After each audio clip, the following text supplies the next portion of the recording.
भारतीय जीवपीढ़ी भितर गुंडी खाଇବା एक सामान्य कथा हो गलानी। प्राय 13 वर्षर पिला माने मध्य गुंडी खाଇବା शिखी गले। बापा माँ मैंने बुझे बुझे थकी गले। ये एमती सेमती गुंडी नुहे, असली मयूर गुंडी। तो वेलकम सांग माने, किछि दिन पूर्व कार्तिक भाई मु एवं लिपु एही गुंडी रे शिकार हेइथिलु। खाद्य को छाड़ी गुंडी को आमे आपणाइथिलु। आउ आश्चर्यर कथा एही कि जे मयूर गुंडी छडा आउ अन्य कोनसी गुंडी को आमे छू भी नथिलु। किंतु किए जानिथिला एमिता को झड़ आसीबो। सांग माने ठीक 4 दिन पूर्व अर्थात चंद्रग्रहणर तृतीय दिन लिपु एवं कार्तिक भाई जाउथिले मांडुहीन भत्ता आनिया पई। तो बाटरे जाउ जाउ लिपु कार्तिक भाई को गुंडी मागिला एवं भारी दुखर विषय एही कि जे गुंडीटी कार्तिक भाई आनिबा को भूली जाइथिला। तो सही कणी से फेरी जाउथिला। लिपु कहला अरे कार्तिक भाई मांडुहीन भत्ता आनिया पई जिबा। कार्तिक भाई कहला जदि जीवन नाही भत्ता कोन करबा। अरे भाई गुंडीटा खाइले सिना जीवनटा बंचिबो, भत्ता तो ए मास न आर मास भी आनी हबो। एही कथा सुनी दुई जण जाक फेरी गले। तो भाई माने एही कथार ठीक 2 घंटा परे अर्थात दिन 11टा नखनना प्रथमे तपन भाई को स्वप्नादेश देले। स्वप्नादेश पाई तपन भाई धाइला मंदिर को एवं नखनना को देखि कहला कोन हेची दैतारी। नखनना कहले जो व्यक्ति माने तुम्भे मयूर गुंडी खाउछ तुरंत एहा को बंद करी तुम्भको असली हनुमान गुंडी खाया पई पड़िबो। आउ जदि ए कथा केही न मानिबो ताहले गाँ को रोग व्याधि मरुडी व्यापी आसीबो। तपन भाई नना कर ए भलिया कथा सुनी पूरा डरी जाइथिला। से आगो पछ किछि न हाबी स्थिर कला जे निहाती आमे मयूर गुंडी छाडी हनुमान गुंडी खाइबो। तो नना को आशीर्वाद नै से सेठारु आसिला एवं आमको ए सब कथा विषय बुझेइला। प्रथमे आमे 3 जण ए कथा को हृदय को नेलु नाही, काहे कि ना भात भुजा छाडी हबो किंतु मयूर गुंडी ना।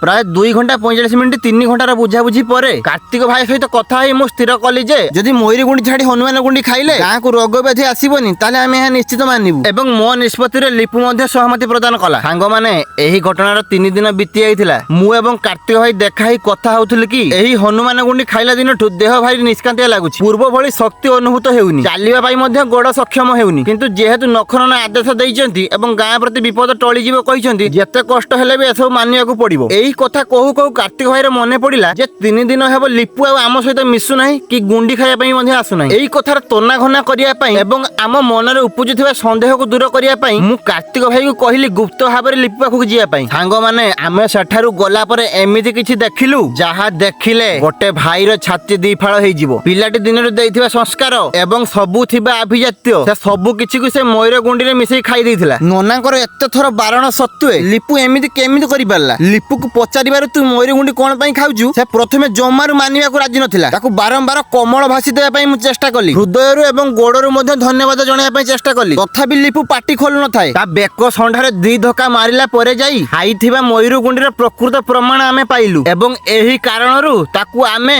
आदर सहकारे मयूर गुंडी न खाया पई बुझेइलु। सांग माने आजिर वीडियो एतिकी, काली आपण देखिबे आगु को कोन हैला। रहिली, जय जगन्नाथ।